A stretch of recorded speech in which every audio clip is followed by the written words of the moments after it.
Bharatiya Janata party की सरकार में रोज नए करतब देखने को मिल रहे हैं। अभिव्यक्ति की आजादी पे कुठाराघात करना तो जैसे इनकी नियति बन गई है।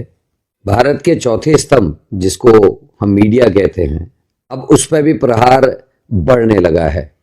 अविशाल शर्मा से लेकर प्रसन्न वाजपेयी तक और अनेकों, रवीश कुमार जी समेत अनेकों बड़े वरिष्ठ पत्रकार जो सत्ता के गलत कामों को इंगित करते रहे, चाहे वो कांग्रेस की सरकार रही हो, चाहे वो बीजेपी की सरकार रही हो, चाहे एनडीए की सरकार रही हो, चाहे इंडिया की सरकार रही हो, वो लगातार और लगातार लोकहित में अपनी बातें उठाते रहे, लेकिन कभी किसी पत्रकार का शोषण नहीं हुआ।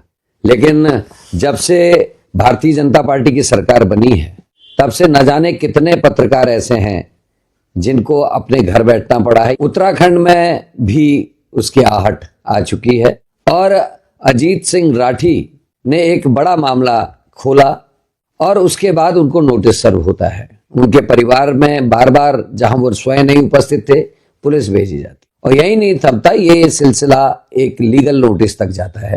पहले मैं ये कहना चाहता हूं कि क्या नोटिस भेजा जाना जरूरी था या नोटिस भेजना मुनासिब था?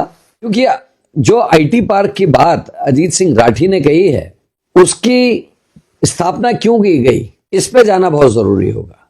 पंडित नरेंद्र तिवारी जी का जो एक बड़ा विजन और जिंदगी का एक बड़ा अनुभव था, एक नवोदित राज्य के लिए आईटी पार्क की स्थापना उन्होंने इस उद्देश्य से की थी कि वहां कंपनीज आएंगी, फैक्ट्रीज आएंगी, लोगों को रोजगार मिलेगा और साथ में प्रदेश की आमदनी बढ़ेगी।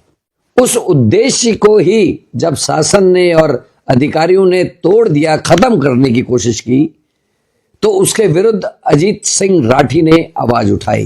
नोटिस आ गया। पर मैं ये कहना चाहता हूं उन अधिकारियों से और सरकार से कि अभी तो जिन्न की केवल पूंछ निकली है, जिन्न अभी बोतल में से बाहर पूरा नहीं निकला है। वो फाइल्स चीख चीख के कह रही हैं कि आप लोगों ने क्या क्या कारनामे उस आईटी पार्क में और उसके आसपास किए हैं। थोड़ा समय दीजिए, दिवाली तक की आपको भी छुट्टी दे रहे हैं। दिवाली के बाद उन फाइलों को भी लेकर आप सबके सम्मुख प्रस्तुत होंगे और उसका जवाब फिर हम सरकार से और इन अधिकारियों से मांगेंगे जिन्होंने अजीत सिंह राठी को ये नोटिस दिया है। धन्यवाद।